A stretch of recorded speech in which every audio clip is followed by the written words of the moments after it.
মানুষ আসলেই মানুষের অবস্থানকে মূল্যায়ন করে। ভিতর থেকে মানুষকে শুধু মূল্যায়ন করে আল্লাহ রাব্বুল আলামিন। না হলে কি হতো? এই যে এত অন্যায় আমরা করেছি, আল্লাহ পাক কি আমাদেরকে ছেড়ে দিয়েছেন, ফেলে দিয়েছেন, গজবে ধ্বংস করে দিয়েছেন? এই যে আল্লাহ পাক যে আমাদেরকে মহব্বত করেন, ভালোবাসেন, তার প্রমাণ এগুলো। আল্লাহ পাক চান যে আমরা যেন ফিরে আসি। আল্লাহ পাক বলছেন, সারা দুনিয়ার সমান গুনাহও যদি সে করে ফেলে, আসমানের সমানও গুনাহ করে ফেলে, খালি তওবা করে ফিরে আল্লাহকে বলবে আস্তাগফিরুল্লাহ আল্লাযী লা ইলাহা ইল্লা হুয়াল হাইয়ুল কাইয়্যুম ওয়া আতুবু ইলাইহি। আল্লাহ পাক বলছেন, খালেস তওবা করলে গুনাহ তো মাফ করে দিবই, আগের গুনাহগুলোকে নেকি দিয়ে পরিবর্তন করে দিব। না ভালোবাসা না? আল্লাহ পাক সৃষ্টি করেছেন আমাদেরকে ভালোবেসে। কোরআন খোলেন, সূরা সাদ পড়েন। সূরা সাদের মধ্যে দেখবেন আল্লাহ বলছেন, ফালাকতু বিয়াদি মা মানাআকা আল্লা তাসজুদা ফালাকতু বিয়াদাই, মানে তুমি ইবলিস কেন তাকে সিজদা করলে না যাকে আমি নিজ হাতে সৃষ্টি করেছি? এটা মহব্বতের বহিঃপ্রকাশ না? আল্লাহ আমাদেরকে নিজ হাতে সৃষ্টি করেছেন। আল্লাহ পাকের হাত কেমন এটা আমরা ব্যাখ্যা করতে যাব না। এর হাতের অর্থ কি সেটাও ব্যাখ্যা করার তাহবিল করার দরকার নাই। কোরআনে আসতে যেভাবে সেভাবে আমরা ঈমান রাখবো, ঠিক আছে ভাই? এখানে আবার অনেক তালবুল বাগায় ফেলে এবং বিভ্রান্ত হয়ে যায়। এদিকে যাওয়ার দরকার নাই। এখানে বোঝানো হচ্ছে আল্লাহ রাব্বুল আলামিন আমাদেরকে মহব্বত করে সৃষ্টি করেছে। এই পুরো সৃষ্টি জগৎটাই তো আল্লাহর মহব্বতের বহিঃপ্রকাশ। সবকিছু এত নিপুণভাবে চলতেছে, এটা মহব্বতের বহিঃপ্রকাশ না? আমি আপনাদেরকে নিয়ে যদি কোনোদিন কক্সবাজারের সৈকতে তারা দেখাতে পারতাম, তাহলে আমি বুঝাইতে পারতাম আপনাদেরকে যে এই মহাবিশ্বটা ঠিকই আছে কি।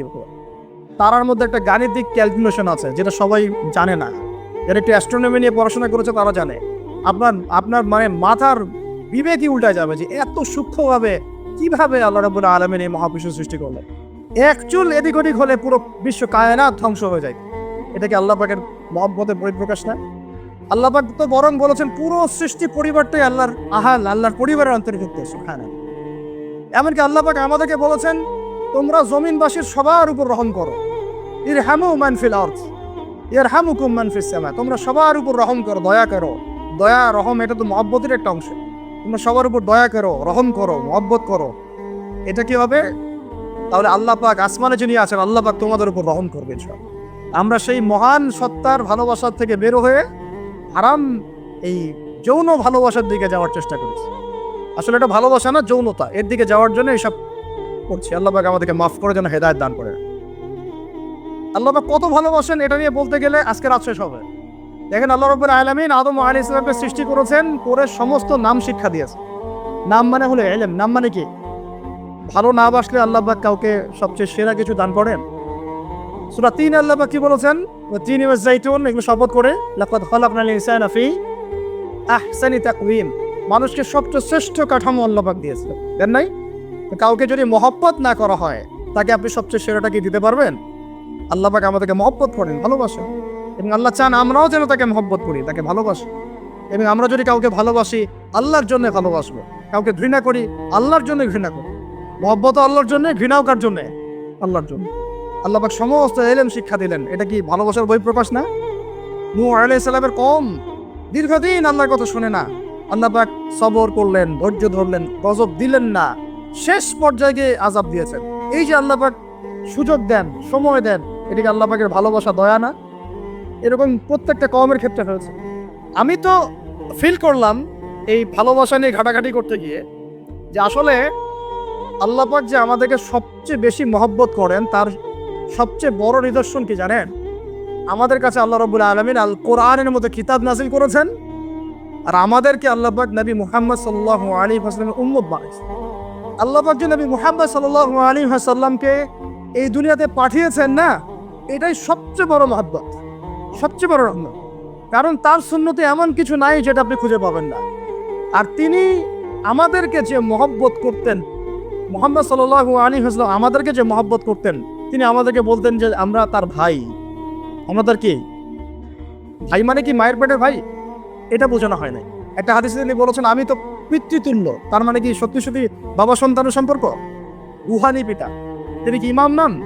তিনি ইমাম, তিনি নেতা, তিনি আমাদের শিক্ষক, তিনি নবী। তো তিনি আমাদেরকে যে মহব্বত করতেন, তিনি একদিন বলছিলেন নবীরা সাহাবীদের সামনে, কাশ আমি যদি আমার ভাইদেরকে দেখতে পেতাম। সাহাবীরা বলছেন, ইয়া রাসূলুল্লাহ, আমরা কি আপনার ভাই না? তখন নবীজি বলছেন, না, তোমরা আমার সাহাবী। আমার ভাই তারা যারা আমাকে না দেখেই আমার প্রতি ঈমান নিয়ে আসে। প্রত্যেক নবীকে আল্লাহ পাক একটা দোয়া করার চান্স দিয়েছে। কয়টা ভাই? এমন একটা দোয়া যেটা করলে আল্লাহ পাক কবুল করবেনই করবেন। করলে আল্লাহ পাক কি করবেন? অবশ্যই কবুল করবেন। নবী সাল্লাল্লাহু আলাইহি ওয়াসাল্লাম বলছেন যে সমস্ত নবী এই দোয়াটা পৃথিবীতে করে ফেলেছে, আমি এই দোয়াটাকে মুলতবি রেখেছি যে কাল কিয়ামতের মাঠে আমি আমার উম্মতের জন্য সুপারিশ করবো ইনশাআল্লাহ। এবং নবী সাল্লাল্লাহু আলাইহি ওয়াসাল্লামের সুপারিশে বহু কবিরা গুনাহগার মুসলমান যারা জাহান্নামের ফয়সালা হয়ে গেছে তাদেরকে আল্লাহ পাক কিছুটা শাস্তি ভোগ করেন হলেও আবার জান্নাতে নিয়ে আসবে। তিনি আমাদেরকে মহব্বত করেন না? করতেন না? চিন্তা করেন তাহলে আমরা তার দিনকে কি মহব্বত করলাম, আমরা তার হুকুম হাকামের বিধিবিধান সুন্নতে কি মহব্বত করলাম, চিন্তা করেন। একটা হাদিসে নবীজি স্পষ্ট করে বলছেন এটা আমাদের জন্য একটা কষ্টি পাথর, এটা একটা কি কষ্টি পাথর। তিনি বলছেন লা ইউমিনু আহাদুকুম, তোমাদের মধ্যে কেউ মুমিন হইতে পারবে না। কি হইতে পারবে না? মানে প্রকৃত মুমিন হইতেই পারবে না তোমরা, এ আমার উম্মত তোমাদের মধ্যে কেউ প্রকৃত মুমিন হইতেই পারবে না যতক্ষণ না হাত্তা আকুনা আহাব্বা ইলাইহি বিওয়ালিদিহি ওয়ালাদিহি ওয়ান নাসি আজমাইন, যতক্ষণ না আমি মুহাম্মদ সাল্লাল্লাহু আলাইহি ওয়াসাল্লাম তোমাদের কাছে নিজের কি সন্তান, নিজের বাবা মা এবং সমস্ত মানব জাতির থেকে বেশি প্রিয় না হচ্ছে। আর এটা আবার বলি, নবীজি বলছেন কেউ ততক্ষণ পর্যন্ত প্রকৃত মুমিন হতে পারবে না যতক্ষণ না আমি মুহাম্মদ সাল্লাল্লাহু আলাইহি ওয়াসাল্লাম তার কাছে তার সন্তান, তার পিতা, এমনকি সমস্ত মানব জাতি থেকে বেশি প্রিয় না হচ্ছে। আমরা যারা আগামীকালকে এইটার প্রিপারেশন নিয়েছি, আসলে কি আমাদের কাছে নবী প্রিয় বেশি না আমাদের দুনিয়ার স্বার্থ বেশি প্রিয়? যারা এগুলো করবে তাদের কাছে কি সত্যি নবী প্রিয়? তাহলে তারা করতে পারতো না। যদি নবী আমাদের কাছে সবচেয়ে বেশি প্রিয় না হয় আমরা মুমিন হতে পারছি না। আর যাদের কাছে নবী প্রিয় তারা কখনো এমন হারাম কাজে যেতে পারবে না, যারা যাচ্ছে তারা কখনোই নবীকে ভালোবাসে না, কোশ্চিন কালেও না। শোনেন, উমর রাদিয়াল্লাহু আনহুর নাম শুনেন নাই? বললে অনেক কথা ভাই, অনেক কথা, কোনটা রেখে কোনটা বলে। উমর রাদিয়াল্লাহু আনহু একদিন এসে বলছেন খলিফাতুল মুসলিমিন, মুসলিমদের তিনি খলিফা। জান্নাতের সুসংবাদপ্রাপ্ত 10 জন সাহাবীর একজন। জান্নাতের সার্টিফিকেট পেয়েছেন পৃথিবীতে কয়জন সাহাবী? একটা হাদিসে একসাথে 10 জন, ওই 10 জনের অন্যতম একজন, যিনি এমন শাসন ব্যবস্থা পৃথিবীতে প্রতিষ্ঠা করেছিলেন যার মতো মিসাল এখন পর্যন্ত পৃথিবীতে দেখা যায় নাই। একটা হাদিসে আসছে যে রাস্তা দিয়ে ওমর হাঁটে ওই রাস্তা দিয়ে শয়তান হাঁটে না। কি বুঝলেন? শয়তান যদি দেখে ওই যে ওমর, ও আর ওই যাবে না ওই রাস্তার মধ্যে। এই হচ্ছে ওমর ইবনে খাত্তাব। আমার পরে কোনো নবী নাই, নবীজি বলছেন আমার পরে কোনো নবী নাই, লা নবিয়্যা বা'দি, আমার পরে কোনো নবী নাই। যদি হতো তাহলে ওমর হতো, যদি হতো তাহলে ওমর হতো। অন্য একটা হাদিসে আসছে আমার পরে কোনো নবী নাই, তবে তুমি আমার, এটা অন্য সাহাবী সম্পর্কে, আলী ইবনে আবি তালিব সম্পর্কে, তুমি আমার জীবনে তেমন মূসার জীবনে হারুন ছিল যেমন। এটা হচ্ছে আলী ইবনে আবি তালিব। এখানে কথা হচ্ছে উমর রাদিয়াল্লাহু আনহুর মতো মানুষ নবীর কাছে এসে বলছেন সাল্লাল্লাহু আলাইহি ওয়াসাল্লাম, ইয়া রাসূলুল্লাহ ওয়াল্লাহি লা উহিব্বুক, আল্লাহর কসম করে বলছি আমি আপনাকে অনেক মহব্বত করি, ইল্লা মিন নাফসি, আমার নফসের চেয়ে বেশি না। মানে আমি আমার জানের চাইতে আপনাকে বেশি মহব্বত করি না। কথা কি বুঝতে পারতেন কি? মানে আমি আপনাকে অনেক মহব্বত করি ইয়া রাসূলুল্লাহ, সব কিছু থেকে বেশি মহব্বত করি, কিন্তু আমার নিজের জানের চেয়ে বেশি না। নবী সাল্লাল্লাহু আলাইহি ওয়াসাল্লাম বলেন লা ইয়া উমর, এখনো মুমিন হওনি। উমর কাকে বলছেন? কাকে বলছেন? জান্নাতের সার্টিফিকেট প্রাপ্ত একজন মানুষকে। লা ইয়া উমর, এখনো হওনি। তখন নবী সাল্লাল্লাহু আলাইহি ওয়াসাল্লামকে তিনি একটু পরে আবার বলছেন ইয়া রাসূলুল্লাহ ওয়াল্লাহি আলান, এখন লা হাব্বা ইলাইয়া মিন কুল্লি শাই হাত্তা মিন নাফসি, এখন থেকে আপনি আমার কাছে সবচেয়ে বেশি প্রিয় সবকিছু থেকে, এমনকি আমার নফসের থেকেও বেশি প্রিয়।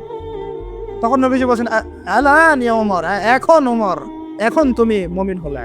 তাহলে যারা আমরা নবীর সুন্নতের খেলাফ এইসব অপসংস্কৃতি, নোংরামি, জেনা, ব্যভিচার, কনসার্ট, নাটক, সিনেমা, পরকিয়া, এইসব তথাকথিত ভালোবাসা দিবস, এই জেনা দিবসগুলো পালন করছি, আমরা কি আসলেই নবীকে ভালোবাসি? আমরা কি সত্যি আল্লাহকে ভালোবাসি? আল্লাহ পাক আমাদেরকে বোঝার তৌফিক দান করেন, জাহিলিয়াত থেকে ফিরে আসার তৌফিক দান করেন। এরকম প্রচুর ঘটনা। ভালোবাসা তো এগুলোর নাম। ভালোবাসা কাকে বলে জানেন? সাহাবীরা বাসায় যেতেন, আবার দৌড় দিয়ে আসতেন নবী সাল্লাল্লাহু আলাইহি ওয়াসাল্লামের চেহারাটা একটু দেখার জন্য। এটা নাম ভালোবাসা। আপনারা যদি উমরা করতে যান, হজ করতে যান, দেখবেন বারবার আপনার নবীর রওজায় গিয়ে সালাম দিতে মন চাইবে, যে আরেকবার দেখা করে আসি, আরেকটু দেখা করে আসি, আরেকবার সালাম দিয়ে আসি। ভালোবাসা কোন স্বার্থ আছে এখানে? নবী সাল্লাল্লাহু আলাইহি ওয়াসাল্লাম কি আমাদের কাছে কোনো স্বার্থ দাবি করেছেন? আল্লাহ করেছেন। এগুলো ভালোবাসা। এই ভালোবাসা হলো প্রকৃত ভালোবাসা। আর এগুলো যেটা চলছে এটা হচ্ছে যৌনতা। এগুলো কি চলছে? যৌনতা। ভালোবাসার নাম দিয়েছে এখন যৌনতা। এগুলো ভালোবাসা না, এগুলো পাশবিকতা, প্রবৃত্তির দাসত্ব। প্রবৃত্তি মানে মন যা চাই তাই করতে চাচ্ছে। আপনার মন চাইছে একটা মেয়ের সাথে রাত কাটাবেন, এটাকে আপনি ভালোবাসা নাম দিলেন, কিন্তু এটা হচ্ছে ভালোবাসা না, এটা কি প্রবৃত্তি, পশুত্ব, দাসত্ব, পশুত্বের দাসত্ব করছে। আল্লাহ পাক আমাদেরকে কথাগুলো বোঝার তৌফিক দান করুন। এরকম সাহাবীরা কত ত্যাগ করেছেন। তালহা রাদিয়াল্লাহু আনহুর নাম শুনেন না অনেকেই। নবী সাল্লাল্লাহু আলাইহি ওয়াসাল্লাম উহুদ যুদ্ধের দিন সংকটময় একটা অবস্থায় ছিলেন। তালহা রাদিয়াল্লাহু আনহু একা নবী সাল্লাল্লাহু আলাইহি ওয়াসাল্লামকে ঢাল হিসেবে পিঠ পেতে দিয়ে আসেন, উনার দিকে কোনো তীর যেন আসতে না পারে। শেষে দেখা গেল তার গায়ের মধ্যে 40 থেকে 50টা তরোয়ারের আঘাত আছে, তীরের খোঁচা আছে, বর্ষার খোঁচা আছে। এই অবস্থায় তিনি নবীকে কাঁধের মধ্যে নিয়ে উহুদ পাহাড়ে উঠেছেন নবীকে সেভ করার জন্য। ভালোবাসা এটা কি? কোন স্বার্থে? কিসের স্বার্থে? দুনিয়ার স্বার্থে? জান্নাতের স্বার্থে। একজন সাহাবী বাড়ি নির্মাণ করেছেন, তো নবী সাল্লাল্লাহু আলাইহি ওয়াসাল্লাম দেখে একটুখানি মানে হয় না, তুমি কে, কার বাড়ি এটা? বললেন আচ্ছা অমুক সাহাবীর বাড়ি। নবীজি একটু ভ্রু কুঞ্চিত করলেন, পছন্দ করলেন, কিছু মুখে বলেন নাই, মুখে কিছু বলেন না, এখানে একটু অসন্তুষ্ট হয়েছেন, এক্সপ্রেশন দেখতে বোঝা যাচ্ছে। তখন ওই সাহাবীকে জানানো হলো, তোমার বাসার সামন দিয়ে তো আল্লাহর নবী সেদিন হেঁটে গেলেন, তারপরে আমার বাসা দেখে, তোমার বাসা দেখে আল্লাহ নবী সাল্লাল্লাহু আলাইহি ওয়াসাল্লাম অসন্তুষ্টি প্রকাশ করেছিলেন, মুখে কিছু বলেন নাই, এক্সপ্রেশন ছিল একটু অসন্তুষ্টিগুলো। 3 দিনের মধ্যে সেই বাড়ি ভেঙে গুড়িয়ে দিয়েছে। যে বাসা দেখে আল্লাহ নবী সন্তুষ্ট হন না, আমি বাসা রাখবই না। ভালোবাসা কিসের জন্য? কার জন্য? কার স্বার্থে বলেন? আল্লাহর জন্য, জান্নাতের জন্য, আল্লাহর স্বার্থে, আল্লাহর জন্য। কতগুলো বলে শেষ করবো আপনাদেরকে। সাদ বিন আবি ওয়াক্কাস রাদিয়াল্লাহু আনহু উহুদ যুদ্ধে এইরকম করে তীর নিক্ষেপ করছেন। আল্লাহ নবী বলছেন, ইয়া সাদ, হে সাদ, তীর ছোড়ো, তোমার জন্য আমার পিতামাতা কুরবান হোক। আশপাশে 9 জন ছিল, তার মধ্যে একজন করে শহীদ হতে শেষে 2 জন বেঁচে থাকলো, সাদ বিন আবি ওয়াক্কাস, তালহা বিন উবাইদুল্লাহ রাদিয়াল্লাহু আনহু। এগুলো তারা কেন করেছেন? ভালোবাসার জন্য। ভালোবাসা এগুলির নাম। কতগুলো বললে শেষ করবো আপনাদেরকে বলেন। নবী সাল্লাল্লাহু আলাইহি ওয়াসাল্লামের কাছে একজন সাহাবী আসলে ইসলাম কবুল করতে এসে হাতের মধ্যে কিছু বালা আংটি থাকে না, এমনি ছিল, এগুলো খুলে ফেলে দিয়েছেন নবী সাল্লাল্লাহু আলাইহি ওয়াসাল্লাম, খুলে ফেলে দিয়েছেন। তো একটা খুব দামি সোনার আংটি ছিল, ফেলে দেওয়ার পরে অনেকে বলছে তুমি তখন মুসলিম হয়েছো, ইসলাম কবুল করেছো, তো আচ্ছা ঠিক আছে, ওইটা না হয় নবীজি পড়তে নিষেধ করেছেন, তুমি ওইটা নিয়ে বিক্রি করে দাও, বিক্রি করে না হয় ওই টাকা দিয়ে অন্য কিছু করো। তুমি বলছেন কখনো না, আমার হাত থেকে আল্লাহ নবী খুলে একটা জিনিস ফেলে দিয়েছেন, আমি সেটা আবার নিতে যাবো? কিসের জন্য এগুলা? এটা ভালোবাসেন, ভাবলাম আল্লাহ পাক এটাই কোরআনে বলছেন, আপনি বলে দিন, ইন কুনতুম তুহিব্বুন আল্লাহ, তোমরা যদি আল্লাহকে মহব্বত করেই থাকো, আল্লাহকে সত্যিকার অর্থে ভালোবেসেই থাকো, ভালোবাসার দাবি করেই থাকো, ফাত্তাবিউনি, তাহলে নবীর আনুগত্য করো, ইউহিব্বুকুমুল্লাহ, তখন আল্লাহ তোমাদেরকে ভালোবাসে, ওয়া ইয়াগফির লাকুম যুনুবাকুম, তোমাদের সব গুনাহ আল্লাহ মাফ করে দিবেন, আল্লাহু গফুরুর রহিম। এই হলো ভালোবাসা। ভালোবাসা মানে কি? ভালোবাসা মানে হচ্ছে আসসামু ওয়া তাআ, আমি নবী, আল্লাহ এবং তার রাসূলের কথা শুনবো এবং আনুগত্য করব। শুনবো এবং এর নাম ভালোবাসা। শুনবো, আনুগত্য করবো, তাহলে আমরা কি শুনবো, কি আনুগত্য করবো? আমাদেরকে প্রথমে কোরআন পড়তে হবে, যে আপনি যদি সৎ হন, আমি যদি সৎ হতে পারি, আমাদের সন্তান সন্ততিদের দেখাশোনার দায়িত্ব আল্লাহ নিয়ে নিবেন সব। এই খিদর আলাইহিস সালাম তার পিতামাতা মারা যাওয়ার অনেক পরে সেখানে গিয়েছেন, দেয়াল নির্মাণ করেছেন। কেন? ওই দেয়ালের নিচে ওই পিতা মাতার রেখে যাওয়া সম্পত্তি ছিল এতিম বাচ্চাদের জন্য। ওই দেয়ালটা নির্মাণ না করলে মানুষ ওই সম্পদ লুট করে খেয়ে ফেলত। তাহলে খিদর আলাইহিস সালাম উপকার করেছেন না অপকার করেছেন? আল্লাহ পাক, আপনি আমি সৎ হলে আমাদের সন্তানদেরকে আল্লাহ পাক চতুর্দিক থেকে এরকম হেল্প করবেন ইনশাআল্লাহ, আপনি থাকেন আর নাই থাকেন। কথা বুঝতে পারছেন? খিদর আলাইহিস সালাম অনেক পরে গিয়েছেন সেখানে, তার পিতা মাতা ইন্তেকালের অনেক পরে। আর আমরা এখন কি করি জানে? উল্টা করি। আমরা এখন দুনিয়াতে বেঁচে থাকতেই আমাদের সন্তান স্ত্রীদের জন্য, হালাল হোক আর হারাম হোক, হালাল হারামের পরোয়া না করি, যত পারি কালো টাকা সাদা টাকা এগুলো একত্রিত করার চেষ্টা করি। কি জন্যে করে জিজ্ঞাসা করবেন? সন্তানের জন্য, স্ত্রীর জন্যে, ভবিষ্যৎ প্রজন্ম ভালো হবে, ওদের বাড়ি করে দেই, ওদের জন্য একটা গাড়ি করে দেই, জমি কিনে দেই, চাষবাস করবে, খাবে দাবে, তাই না? সব কিন্তু মানুষ এগুলোর জন্যই করে। এগুলোর জন্য করতে গিয়ে আপনি সমিতিতে নাম লেখাচ্ছেন, সুদ খাচ্ছেন, কখনো কেউ ঘুষ নিচ্ছে না, দুর্নীতি করছে, হালাল হারাম কালো সাদার পরোয়া করছে না, আসলেই হলো। তো এই চিন্তাটা আল্লাহ পাক আমাদেরকে ত্যাগ করার তৌফিক দান করুন। আর এই সূরা দলিল যে যদি পিতামাতা সৎ হয় তাহলে প্রজন্মের দেখাশোনার দায়িত্ব স্বয়ং আল্লাহ নিয়ে নিবেন ইনশাআল্লাহ। এগুলো কোরআন খুঁটে খুঁটে পড়তে হবে, তাহলে বুঝে আসবে ইনশাআল্লাহ। আল্লাহ পাক আমাদের সবাইকে রমজান মাসে কোরআন শেখার তৌফিক দান করুন। প্রিয় ভাইরা, রমজান মাসে অবশ্যই কোরআন তেলাওয়াত করবেন, কমপক্ষে প্রতিদিন 1 পারা করে, প্রতিদিন 1 পারা, 30 দিন 30 পারা, 1 মাসে কোরআন খতম হবে ইনশাআল্লাহ। এবং তারাবির নামাজ জামাতে এবং খতম তারাবি পড়ার চেষ্টা করবেন, এবং সবচেয়ে সুন্দর তেলাওয়াত করতে পারে এমন কাউকে ইমামতির দায়িত্ব দিবেন। এবং আরও চেষ্টা করবেন সমাজে বিত্তশালী যারা আছেন, সামর্থ্যবান ইমাম খতিব যারা তারাবি পড়াবেন, হাফেজে কোরআন, তাদের হাদিয়া তৌফা বেশি করে দেওয়ার জন্য, যাতে তাদের অন্য টেনশন না থাকে। সারা মাস তারা এইভাবেই ইবাদত করবে, আমাদের সবাইকে নিয়ে নামাজ কালাম পড়াবেন, তাদের পরিবারের দায়িত্ব আমরা নিয়ে নিব ইনশাআল্লাহ। পারা যাবে তো নাকি? সামর্থ্যবান যারা আছেন আগে ভাগে কিছু বাজারঘাট করে রাখতে পারে, সামর্থ্য নাই যাদের, তাদের ব্যাপারে কি হবে, আমরা আমাদের অংশ থেকে ওদেরকে খাওয়াবো ইনশাআল্লাহ। পারা যাবেন ইনশাআল্লাহ?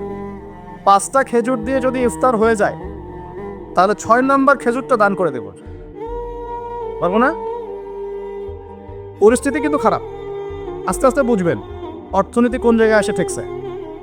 অপচয় যদি বন্ধ না হয়, দুর্নীতি যদি বন্ধ না হয়, ঠিক আছে, পাচার যদি বন্ধ না হয়, এই যে ইকোনমিক স্যাংশনগুলো যদি আমরা উঠাতে না পারি, হ্যাঁ, রিজার্ভ যদি না বৃদ্ধি হয়, এই কৃষিভিত্তিক ইকোনমিক সিস্টেম যদি প্রবৃদ্ধি না দেখে, সুদ যদি অ্যাভয়েড করতে না পারি, জাকাত যদি প্রতিষ্ঠা না করতে পারি, অন্যের খাবারের দায়িত্ব নিতে না পারি, সমস্যা আছে, জাতির সামনে সমস্যা আছে।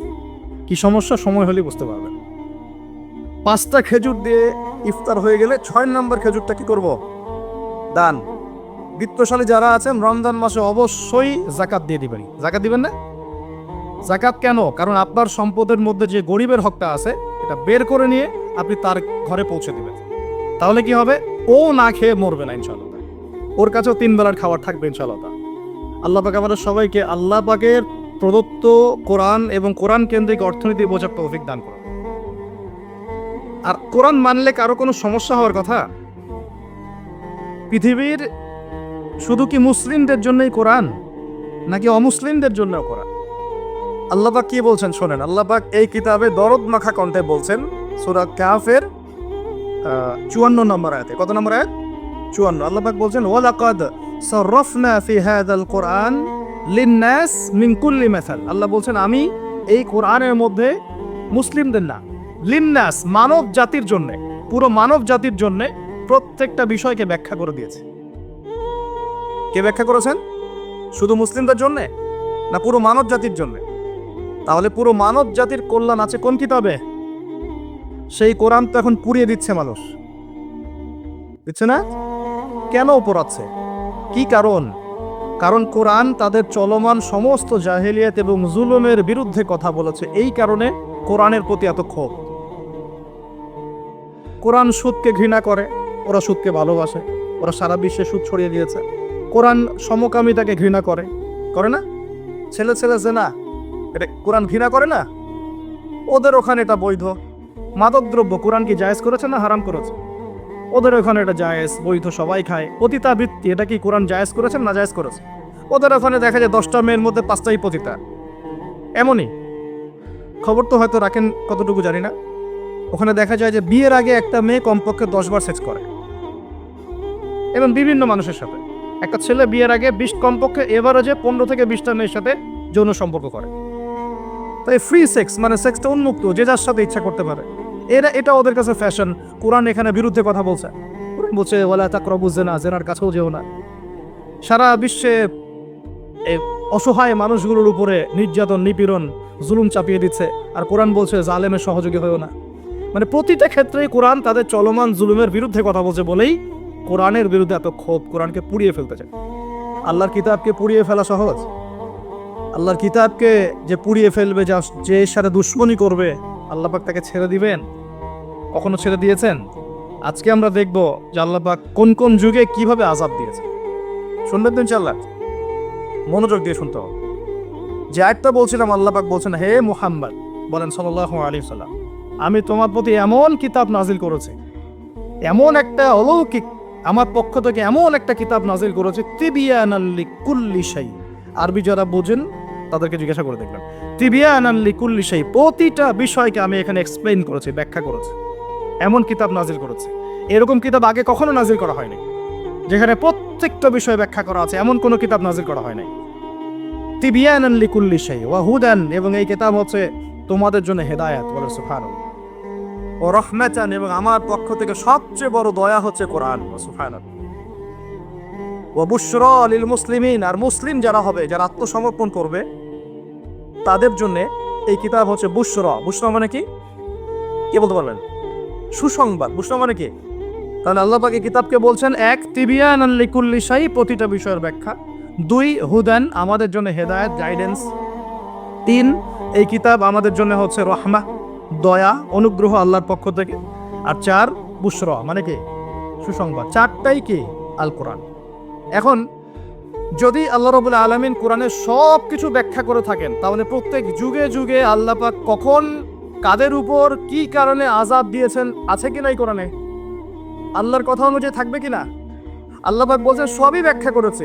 তার মানে আপনার ব্যক্তি জীবন, আপনার পরিবার, আপনার সমাজ, আপনার অর্থনীতি, আপনার রাজনীতি, সবকিছু কোরআনে থাকবে কিনা?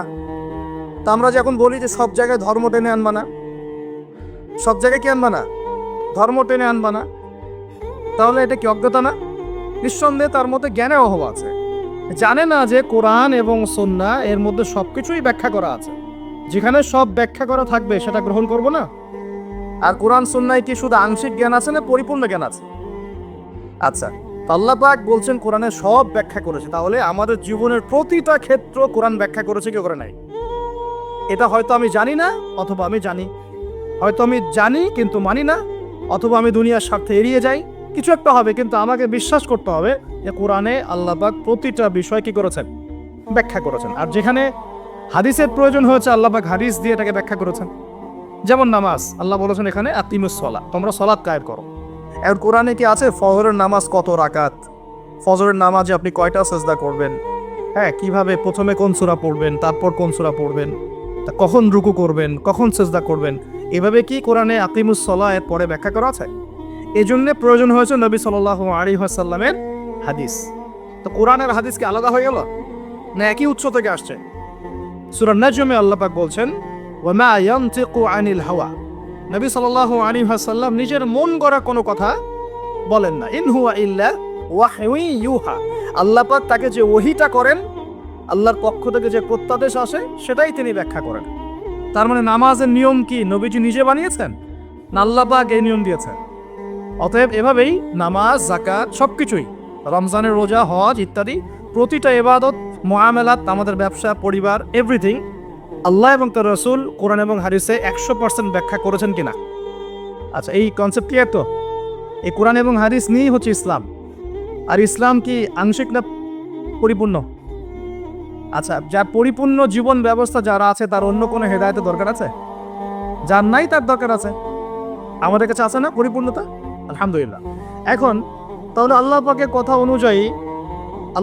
কথা অনুযায়ী কোরআনে যেহেতু সবই ব্যাখ্যা করা আছে, তার মানে প্রত্যেক যুগে যুগে আল্লাহ পাক কেমন আযাব গজব পাঠিয়েছেন, কোন কোন সম্প্রদায়ের উপর পাঠিয়েছেন, কি কি পাপের কারণে পাঠিয়েছেন, এগুলো আছে কি নাই?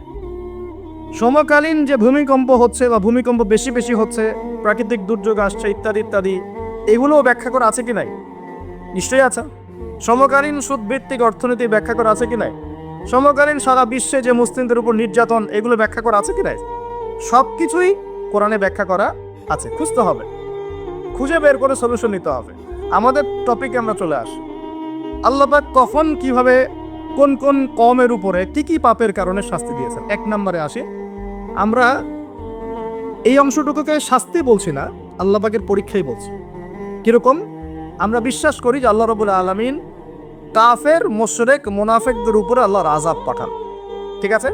আচ্ছা, আর মুমিন মুসলিমদের উপর যখন কোনো বিপদ আপদ, বালা মুসিবত আসে, সেটাকে আমরা বলি হয় আমাদের উপর পরীক্ষা, না হলে আমাদের পাপের ফল। এই তো, হয়তো পাপ করেছি কোনো, আল্লাহ পাক শাস্তি দিয়ে মাফ করে দিবেন, দুনিয়াতে শাস্তি দিয়ে পরকালে মাফ করে দিবেন। এরকম হতে পারে মুমিনদের উপরে। অথবা হতে পারে মুমিনরা, মুসলিমরা তাদের দায়িত্ব ভুলে গেছে, আল্লাহ পাক একটু শাস্তি দিয়ে তার পথে আবার ফিরিয়ে নিয়ে আসলেন, তাই না? এমন হতে পারে না? কিন্তু কাফের, মুশরিক, মুনাফিকদের উপরে যখন কোনো শাস্তি আসে, আযাব গজব, আসমানের বালা, জমিনের বালা, এটাকে আমরা বলি কি? আল্লাহর পক্ষ থেকে গজব। আচ্ছা, এখন সর্বপ্রথম যে বিষয়টা শুরু হয়েছে মহাবিশ্বে সেটা হলো আদম আলাইহিস সালামকে জান্নাত থেকে নামিয়ে দেয়া। ঠিক আছে, ইতিহাস শুরু হচ্ছে কোথা থেকে? ওইখান থেকে। আল্লাহ পাক তাকে সৃষ্টি করেছেন, নাম শিক্ষা দিয়েছেন, ফেরেশতাদেরকে দিয়ে সেজদা করিয়েছেন, সবাই সেজদা করেছে, কে করে নাই? ইবলিস। এরপর আল্লাহ পাক তাকে জান্নাতে রেখেছেন, তার পাঁজর থেকে হাওয়া আলাইহিস সালামকে সৃষ্টি করেছেন, করে বলেছেন তোমরা জান্নাতে থাকো, যা ইচ্ছা খাও, ওয়ালা তাকরাবা হাযিহিশ শাজারা, এই গাছের কাছেও যেও না, এই গাছের কাছেও যেও না, মানে এই বাঁশের কাছেও এসো না, যেমন কথা এরকম, মানে বাঁশ ক্রস করে আসবে এমন না, কাছেও আসবে না, ধার কাছেও আসবে না।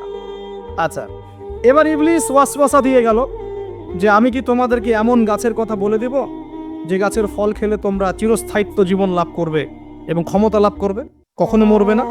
এক পর্যায়ে আমাদের পিতামাতা ডিসিভড হয়ে গেলেন, তারা ফল খেয়ে ফেললেন। এর ফলশ্রুতিতে তাদের গায়ের কাপড় খুলে পড়ে গেল। মনে আছে আমি অনেকদিন বলেছি, এগুলো লেকচার রিপিট করছি না, অন্য লেকচারে শুনে নেবেন। তাদের গায়ের কাপড় কি হয়েছে? খুলে পড়ে গেছে। আমাদের পিতামাতাকে কে নগ্ন করে দিল? ইবলিস। এরপর আল্লাহ পাক তওবা কবুল করলেন, তারা বললেন রব্বানা যালামনা আনফুসানা ওয়া ইল্লাম তাগফির লানা ওয়া তারহামনা লানাকুনান্না মিনাল খাসিরিন। আল্লাহ পাক মাফ করে জান্নাত থেকে সবাইকে দুনিয়ায় নামিয়ে দিলেন। তাহলে মানুষকে সৃষ্টি করেছেন কে?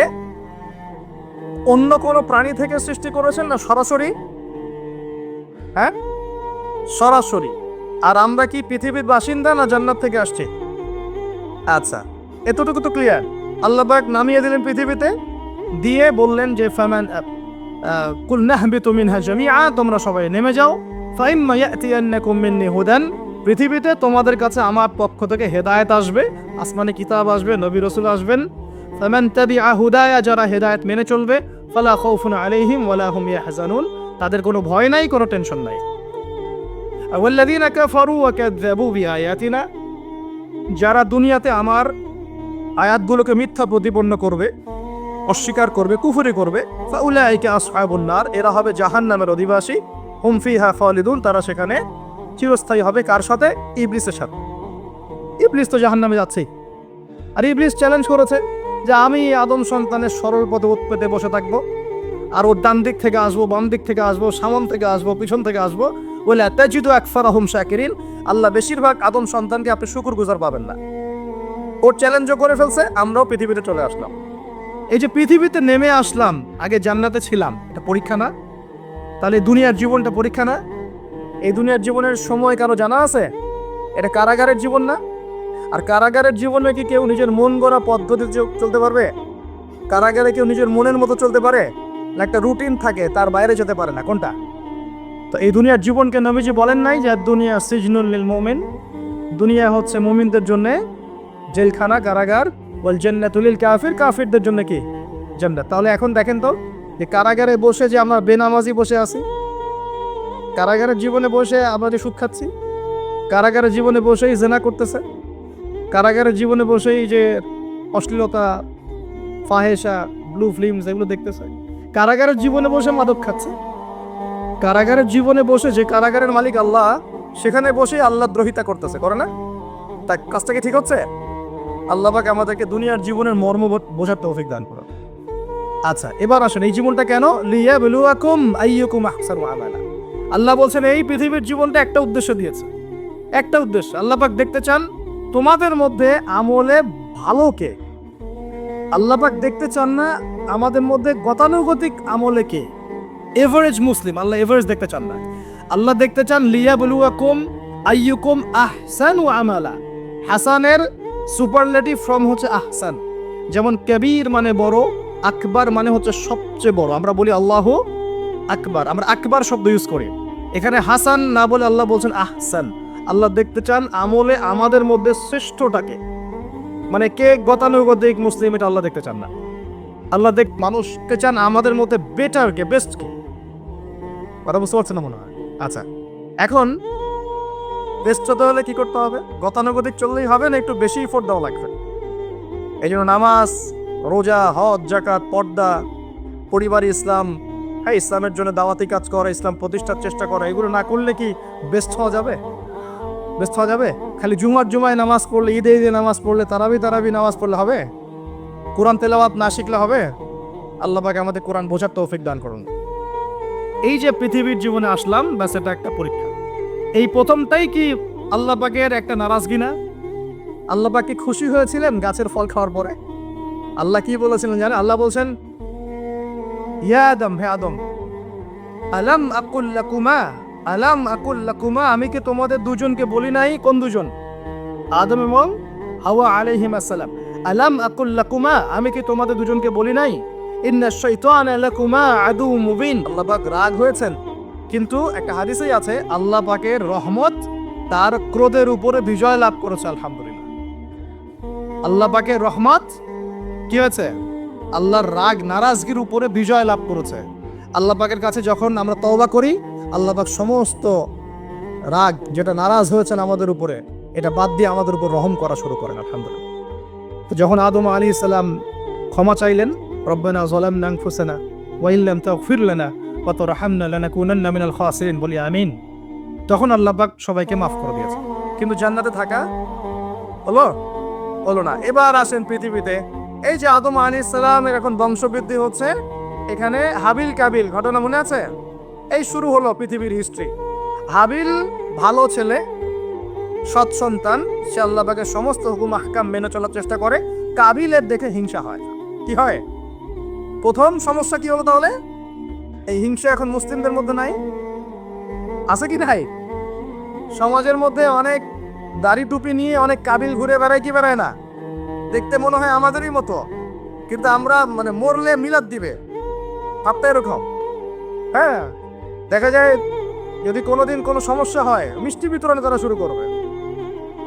এক মুসলমান ভাই জেলে চলে গেছে, আর একজন মিষ্টি বিতরণ করা শুরু করতেছে।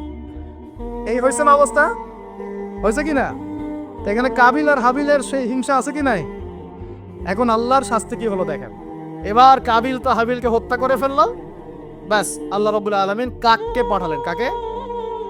কাক এসে ঠোঁট দিয়ে মাটি খুঁড়ে খুঁড়ে খুঁড়ে দেখাচ্ছে কিভাবে হাবিলকে দাফন করবে। বেচারা কাবিলের জানা নাই কিভাবে ভাইকে এখন দাফন করব।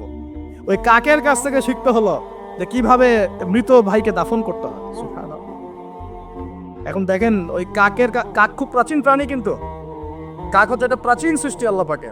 আল্লাহ কাককে পাঠিয়ে দিয়েছেন, দিয়ে মাটি করে দেখিয়েছেন যে দেখো এইভাবে কি করতে হয়, দাফন করতে হয়। একটা কাক যদি মারেন, দেখবেন পুরো এলাকার কাক এসে জড়ো হয়ে গেছে।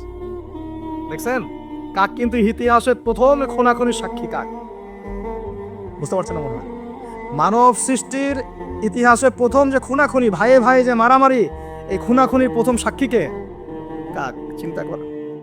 আল্লাহ আমাদেরকে প্রকৃতি থেকে শেখার তৌফিক দান করুন। কাক নিজের ভাইয়ের গোশত খায় না? খায়।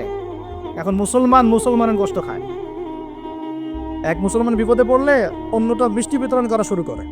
কিভাবে তার মানহানি করবে, কিভাবে তাকে অপমান করবে, কিভাবে তার বিরুদ্ধে ষড়যন্ত্র করবে, কিভাবে তাকে ফাঁসাই দিবে, এই চিন্তাই অলওয়েজ মাথায় ঘোরাফেরা করতেছে। হাবিল কাবিলের কারণে প্রথম এই যে হাবিল কাবিলের ঘটনার প্রেক্ষিতে আল্লাহ পাক কি করেছেন শোনেন। আল্লাহ রাব্বুল আলামিন তার নবীর মাধ্যমে আমাদেরকে জানিয়েছেন। হাদিসটা শোনেন, খুবই মারাত্মক হাদিস। নবীজি বলেছেন, এই পৃথিবীতে প্রথম হত্যাকাণ্ড সংঘটিত করেছে কাবিল। কে? সে একজন নবীর সন্তান না? নবীর ছেলে হয়েও নবীজি বলছেন সাল্লাল্লাহু আলাইহি ওয়াসাল্লাম, এই পৃথিবীতে যত মানুষ খুন হবে, খুন হয় না মানুষ, যত মানুষ খুন হবে, এই সমস্ত খুনের পাপের একটা অংশ কাবিলের আমল নামে যোগ করা হবে। বলে নাউজুবিল্লাহ। এটাকে বলে গুনাহে জারিয়া। কি বলে? প্রিয় ভাই, আমি তো রিকোয়েস্ট করতেছি আপনাকে, আমি তো আপনাকে শাসন করতে আসি নাই। আমি এসেছি আপনাকে আল্লাহ চেনাতে, আমি এসেছি আপনাকে রাসূল চেনাতে, কোরআন চেনাতে। আপনি মদের দোকান দিয়েছেন, যত মানুষ মদ খাচ্ছে সমস্ত গুনাহ আপনার আমল নামে যাচ্ছে। একটা হারাম সিনেমা হল করেছেন, যত মানুষ এখানে সিনেমা দেখছে সমস্ত পাপ আপনার হচ্ছে।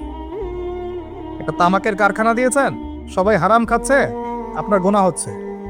সুদ ছড়িয়ে দিয়েছেন, নিজে খাচ্ছেন, এখন সবাইকে খাওয়াচ্ছেন, গুনাহ হচ্ছে আপনার। সবার গুনাহ আপনার ঘাড়ে এসে যুক্ত হচ্ছে। ঠিক যেভাবে একটা মাদ্রাসা করেছেন, একটা মসজিদ করেছেন, একটা নলকূপ স্থাপন করেছেন, এই রাষ্ট্রীয় দায়িত্বে আছেন, রাস্তাঘাট করে দিয়েছেন, এর বদৌলতে যে মানুষ উপকৃত হচ্ছে, আপনি কবরে গেলেও নেকি পাবেন ইনশাআল্লাহ। কি পাবেন? নেকি পাবেন। একটা ব্রিজ নির্মাণ করে দিয়েছেন, যত মানুষ এটাতে পারাপার হবে, উপকৃত হবে, আপনি নেকি পাবেন ইনশাআল্লাহ। ঠিক একইভাবে আপনি আমি যদি এরকম গুনাহে জারিয়ার কোনো মাধ্যম চালু করে যাই, কবরও চলে গেলেও ওই গুনাহ কি হবে, অটোমেটিক আসতে থাকবে। আল্লাহ আমাদেরকে বোঝার তৌফিক দান করুন।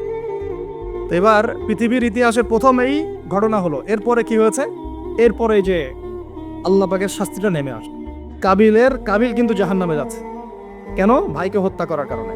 আল্লাহ পাকের কাছে সবচেয়ে মারাত্মক পাপ হচ্ছে মানুষকে হত্যা করা। শিরকের পর, কুফুরির পর মারাত্মক পাপ হচ্ছে মানুষকে হত্যা করা। আল্লাহ রাব্বুল আলামিন তার নবীর মাধ্যমে জানিয়েছেন, একজন ব্যক্তি যদি লা ইলাহা ইল্লাল্লাহ বলতে পারে, এই একজন মুসলিম যে লা ইলাহা ইল্লাল্লাহ বলে, সে বেঁচে থাকা পর্যন্ত আল্লাহ পাক কিয়ামত দিবে না ইনশাআল্লাহ।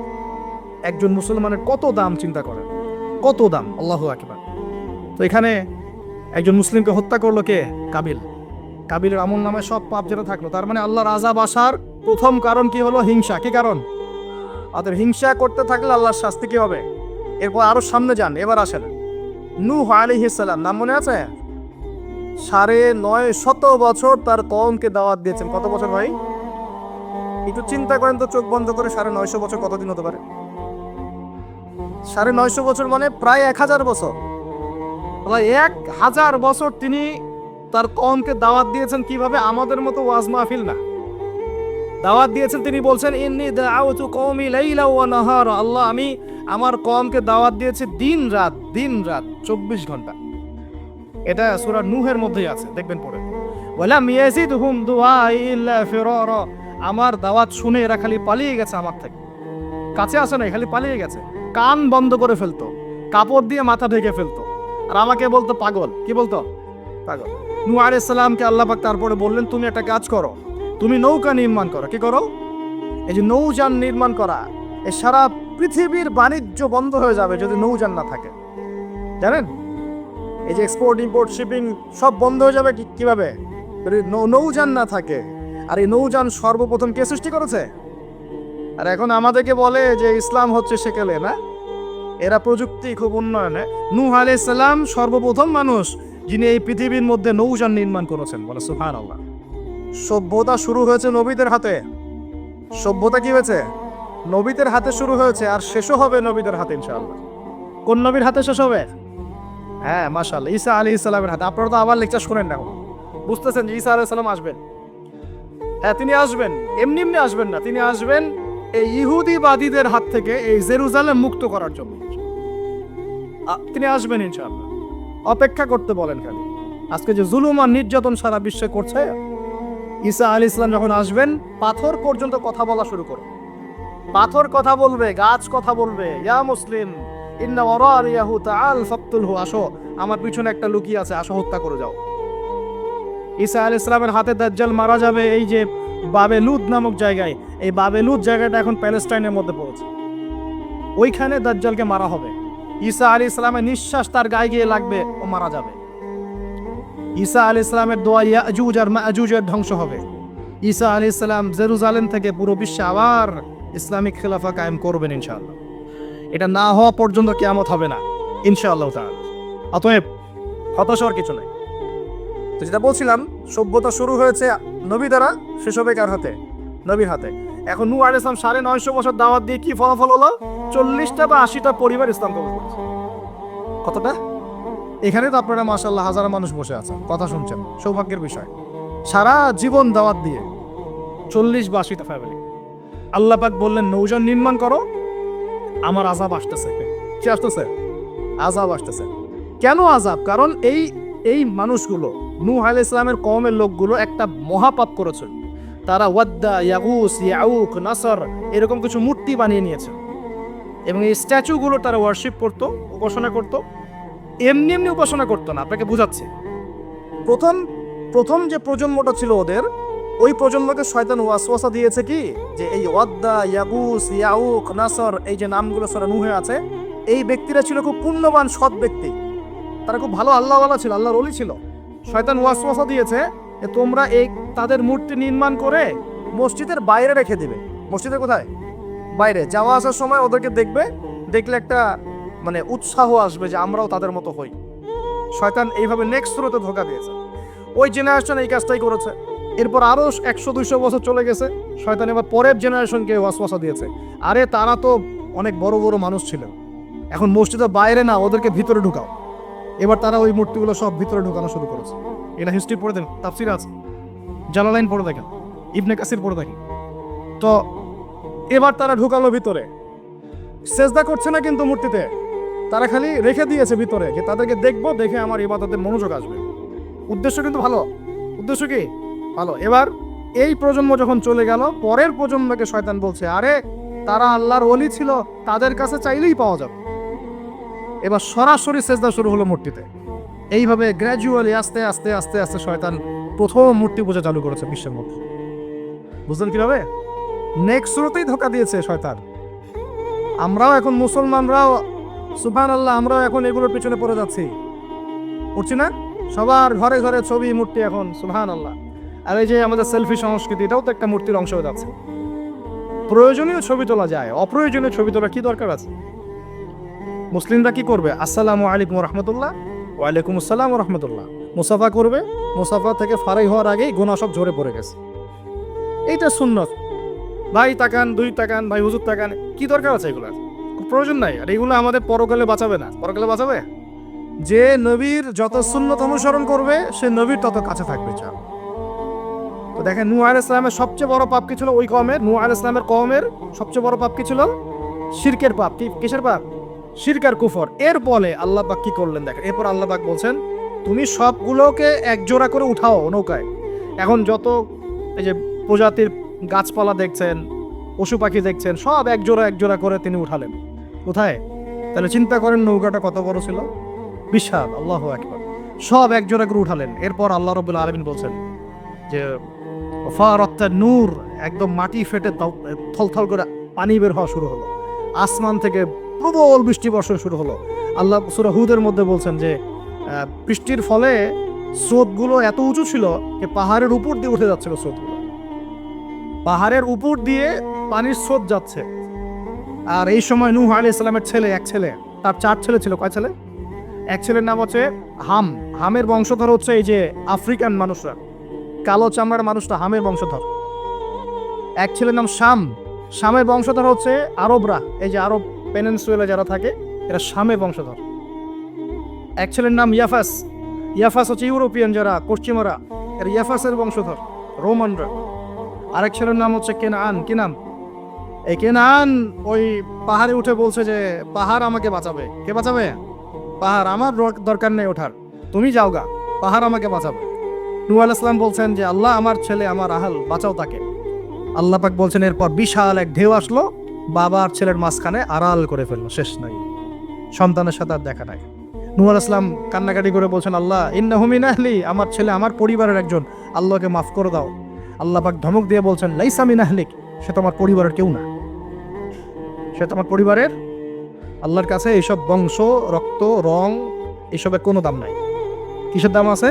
তাকওয়া, ঈমানের দাম আছে। নবীর সন্তান হয়েও যদি ঈমানদার না হয়, আল্লাহ পাক জাহান্নামে দিয়ে দিবেন, কোনো কিছু যায় আসে না আল্লাহ পাক। আলেমের সন্তান হয়েছেন, এত গর্ব কিসের? নিজের আমল, আকীদা, ঈমান আগে ঠিক করতে হবে। অমুক বক্তার ছেলে, অমুক আলেমের ছেলে, অমুক পীর সাহেবের জাদা, এগুলো দিয়ে পরকালে পার পাওয়া যাবে?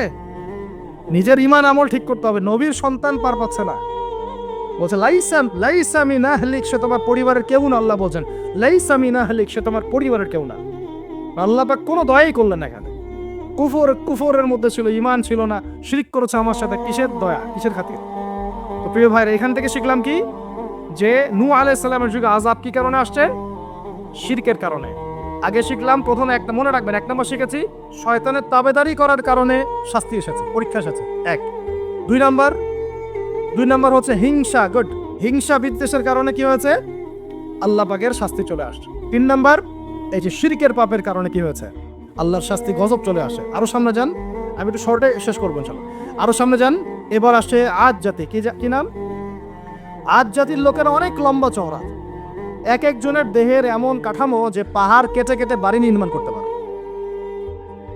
আমরা তো এখন ছোট না সাইজে, এখন এগুলো মানুষের কাছে মনে হয় যে রূপকথা, আসলে রূপকথা নয় এগুলা। কোরআন বলেছে ওরা এমন শক্তিশালী ছিল, তারা বলতো মান আশাদ্দু মিন্না কুওয়া, কে আছে আমাদের চেয়ে বড় শক্তিশালী? এবার হুদ আলাইহিস সালামকে পাঠানো হলো এদের মধ্যে হেদায়েতের বাণী নিয়ে। তো হুদ আলাইহিস সালাম দাওয়াতি কাজ করলেন, অল্প কিছু মানুষ ইমানদার হলো, বাকিরা কাফের থেকে গেল।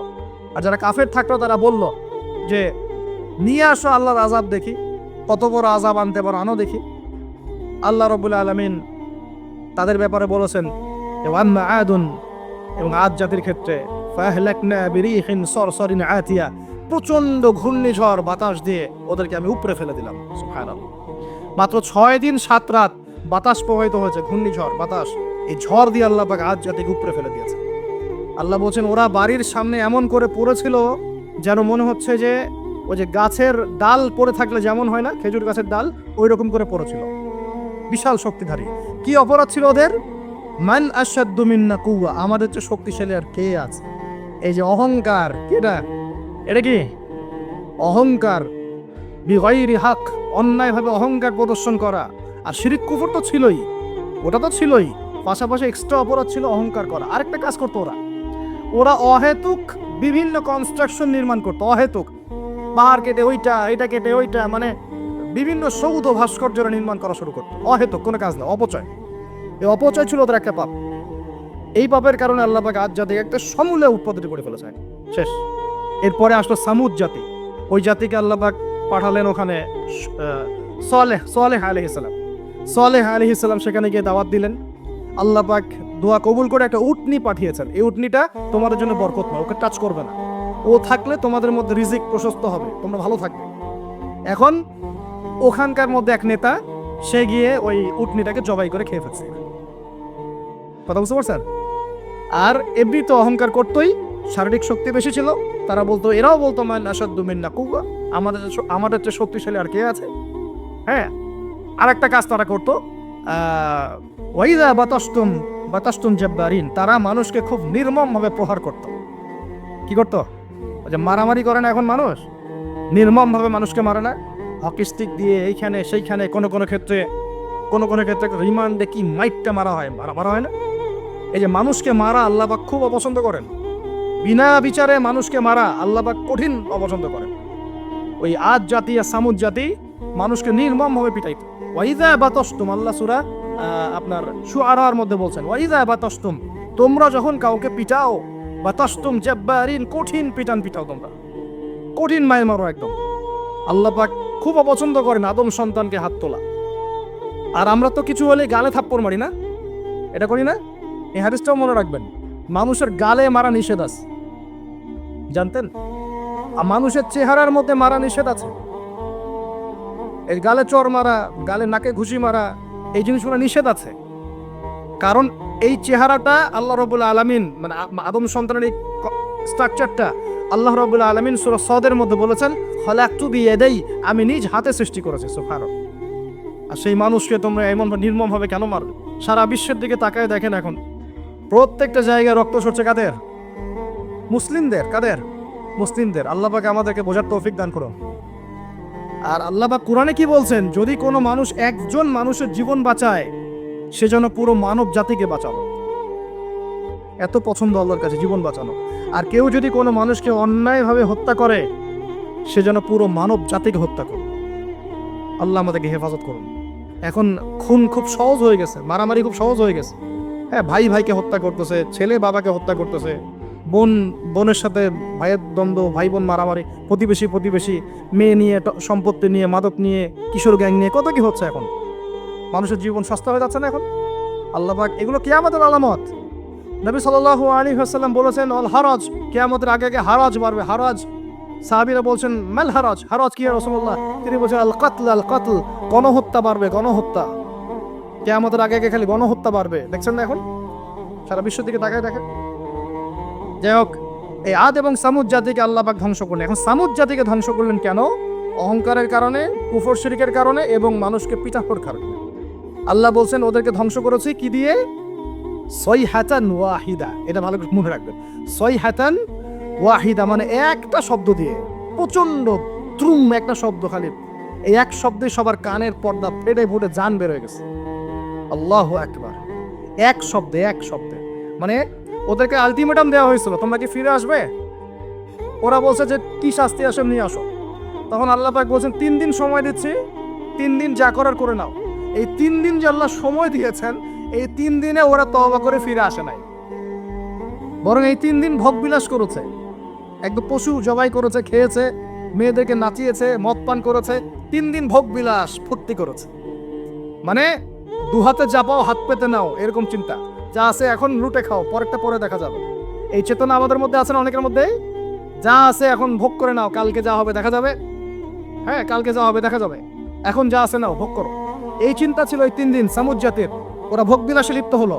হঠাৎ সকালবেলা তুম শব্দ, পুরো বিশ্ব, ওদের পুরো রাষ্ট্রটা কেঁপে উঠলো এবং সবগুলো মারা গেল, একটা শব্দে সব মারা গেল।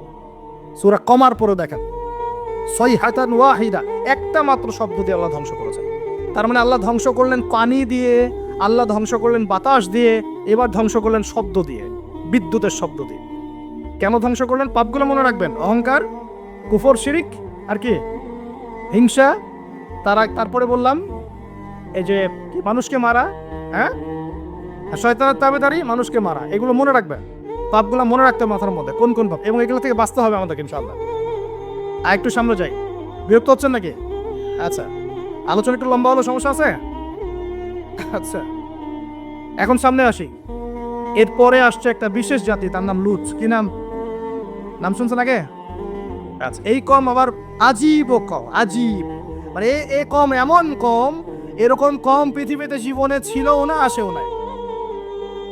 সূরা আনকাবুত আল্লাহ পাক বলছেন ওয়া লুতন, লুত আলাইহিস সালামের কথা, ইয ক্বালা লিকওমিহি, যখন সে তার কওমকে বলল, হ্যাঁ, আইন্নাকুম লাতাতুনাল ফাহিশাতা মা সাবাকাকুম বিহা আহাদাম মিনাল আলামিন, হে আমার কওম, তোমরা কি এমন পাপ করতে যাচ্ছ যে পাপ এই মহাবিশ্বের জীবনেও কেউ কখনো করে নাই? আইন্নাকুম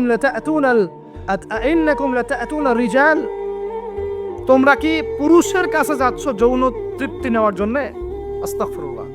ওয়া তাকতাউনাস সাবিল, আর ডাকাতি করছো রাস্তার মধ্যে, রাস্তার মধ্যে ডাকাতি করতো, আর পুরুষে পুরুষে জেনা করতো, বলে নাউজুবিল্লাহ।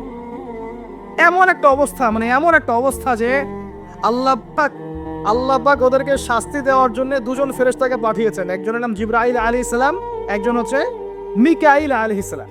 এখন তারা এসেছেন লূত আলাইহিস সালামের বাসায়, কিসের রূপ ধরে? সুন্দর বালকের রূপ ধরে। ছোট ছোট বালক দেখতে সুন্দর লাগে না? ছোট ছোট কচি কাঁচা বালক দেখতে সুন্দর লাগে না? তো এই রূপ ধরে দুজন ফেরেশতা আসছেন, উদ্দেশ্য এদেরকে শাস্তি দিবে। এখন এরা কি করছে জানেন? এরা লূত আলাইহিস সালামের বাসায় গেছে, বাসায় গিয়ে বলছে তোমার ওই যে মেহমান ওদেরকে নিতে আসছে। এবার লূত আলাইহিস সালাম বলছেন যে হা উলাই বানাতি ইন কুনতুম ফাইলিন, আরে তোমরা যদি চাও আমার মেয়েদের মধ্যে আমার মেয়েদেরকে বিয়ে করে নাও, পারলে তোমরা আমার মেয়েদেরকে প্রয়োজনে বিয়ে করে নাও, আমার মেহমানদের সামনে আমাকে অপমানিত করো না। আলাইসা মিনকুম রাজুলুন রশিদ, তোমাদের মধ্যে কি একজন ভালো মানুষও বাকি নাই? এখন এদেরকেও তোমরা চাচ্ছ যৌনতা নিবারণ করার জন্য? আলাইসা মিনকুম রাজুলুন রশিদ, তোমাদের মধ্যে কি একটা ভালো মানুষও বাকি নাই? তখন এরা বলছে, লূত আলাইহিস সালাম কওম বলছে যে তুমি তো খুব ভালো করেই জানো, ওয়া ইন্নাকা লাতা'লামু মা নুরিদ, তুমি তো খুব ভালো করেই জানো যে আমরা আসলে কি চাচ্ছি। তোমার মেয়েদের ব্যাপারে আমাদের কোনো আগ্রহ নাই, তোমার মেয়েদের ব্যাপারে আমাদের কোনো আগ্রহ নাই, আমরা এই ছেলেগুলোকে চাচ্ছি। নাউজুবিল্লাহ, চিন্তা করতে পারেন? এবার ফেরেশতা দুজন বলছেন যে লূত তুমি চিন্তা করো না, তারা তোমার কাছে আসতে পারবে না। তাদেরকে ইন্না মাউইদাহুমুস সুবহ, তাদেরকে সকাল পর্যন্ত সময় দেয়া হয়েছে। আলাইসা সুবহু বিকরিব, সকাল কি কাছে নয়? আল্লাহ বলছেন। সকালবেলা লূত আলাইহিস সালাম তার পরিবারকে নিয়ে বেরিয়ে গেলেন, কিন্তু তার স্ত্রী সে কিন্তু কাফের ছিল, সে ধ্বংস হয়ে গেল। লূত আলাইহিস সালাম চলে যাচ্ছেন, ফেরেশতারা বলছেন ফিরেও তাকাবে না পিছনে, কি হচ্ছে? এবার আল্লাহ পাক এমন শাস্তি দিলেন, দেখেন এই যে জমিনটা, এই জমিনটাকে আল্লাহ পাক ওই ফেরেশতাদের পাখা দিয়ে উঠিয়ে আসমানে উঠালেন। চিন্তা করেন, জমিন উঠে গেছে কোথায়? আসমানে। উঠিয়ে আল্লাহ পাক আসমান থেকে অঝোর ধারায় পাথর বর্ষণ করেছেন, পাথর বর্ষণ করে ওদের গা সব থেতলে দিয়ে আল্লাহ পাক উল্টা দিকে দাফন করে দিয়েছেন ওদেরকে। আল্লাহু আকবার। এটা আপনি ইন্টারনেট সার্চ করলে দেখতে পারবেন যে জর্ডান একটা জায়গা আছে, ওই জর্ডানের আশপাশে এই কওমে লূত থাকতো। ডেড সি, মৃত সাগর নামে একটা জায়গা আছে, ওখানে ওই জায়গাতেই তারা বসবাস করত, আরবের কাছাকাছি। আল্লাহ পাক বলছেন তোমরা তো দেখতে পারো ওদের অবস্থা কি হয়েছে, তোমাদের কাছেই আছে, বাড়ির কাছে। কেন হলো এই পাপ? কেন হলো শাস্তি? কোন পাপের কারণে? শিরিক কুফর তো আছেই, তার উপরে স্পেশাল পাপ কি? সমকামিতা। কি পাপ? এই সমকামিতা উম্মতে মুহাম্মাদের মধ্যে ছড়িয়ে পড়ছে কিনা? আল্লাহু আকবার। আপনাদের শহরগুলোতে আস্তে আস্তে সমকামিতা ছড়িয়ে পড়ছে ভিতরে ভিতরে, এবং আল্লাহর আযাব বেশি দূর বাকি নাই। আমার কাছে মনে হয় আল্লাহর আযাব আসতে বেশি বাকি নাই। আসার মতো যোগ্য আমরা আগেই হয়েছি। এখন যেটা টিকে আছে আল্লাহর রহমতে টিকে আছে। যদি আল্লাহ পাক কোনোদিন যাররা পরিমাণ শাস্তি প্রদান করতে চান, তাহলে আমাদের কারো রক্ষা থাকবে না। থাকবে? সমকামিতা ছড়িয়ে পড়ছে, সারা বিশ্ব জুড়ে ছড়িয়ে পড়ছে। অনলাইনে এগুলোকে উস্কে দেওয়া হচ্ছে, অফলাইনে এগুলো নিয়ে আন্দোলন হচ্ছে। তারা এখন অধিকার চাচ্ছে। তাদের রেইনবো ফ্ল্যাগ আছে, 7 রঙের ফ্ল্যাগ, ওদের আইডেন্টিটি। তারপরে বিভিন্ন জায়গায় সমকামিতার পাঠও দেওয়া হচ্ছে। সুবহানাল্লাহ। হ্যাঁ, বইপত্রগুলো তো সমকামিতার পাঠও চলে আসতেছে। মানে এগুলোকে বাক স্বাধীনতা বলা হচ্ছে এখন। না, এটা বাক না, বলে ব্যক্তি স্বাধীনতা। কি বলে? ব্যক্তি স্বাধীনতা। আস্তাগফিরুল্লাহ। তো দেখুন, এটা এমন পাপ যে পাপ সম্পর্কে নবীজি সতর্ক করেছিলেন। তিনি বলেছিলেন যে আমার উম্মতের উপরে আমি যে কয়েকটা পাপের ব্যাপারে বেশি ভয় পাই, তার একটা হচ্ছে শিরকের পাপ। আমার উম্মত মূর্তি পূজা করবে। আমি ভয় পাই তাদের উপরে শিরকে খফি, গোপন শিরকের পাপ, যে মানুষ এজন্য নামাজ পড়বে, অন্য তাকে ভালো বলবে। এজন্য আমি ভয় পাই আমার উম্মতের সমকামিতা। আমার উম্মতের সমকামিতা ছড়িয়ে পড়ে। পড়েছে কি পড়ে নাই? শাস্তি আসবে কিনা এখন? তাহলে আরো সামনে যান। ফেরাউন এবং তার দলবলকে আল্লাহ পাক ডুবিয়ে মেরেছেন। মারাছেন না? কি পাপের কারণে? অহংকার। সে বলেছিল আয়না রব্বুকুমুল আলা, আমি তোমাদের মহান রব। কে বলেছিল? আমি তোমাদের মহান রব। কে বলেছিল? ফেরাউন। আনা রব্বুকুমুল আলা। আল্লাহ পাক শুধু তাকে না, তার পুরো দলবলকে ধসিয়ে দিয়েছে। কোথায়? এই লোহিত সাগরে ডুবিয়ে মেরেছে। ওই যে হারুন, তারপরে যে করুন। ফেরাউনের সাথে ছিল কে? হামান এবং কারুন। হামান এবং কারুনকে সহ আল্লাহ রাব্বুল আলামিন তার পুরো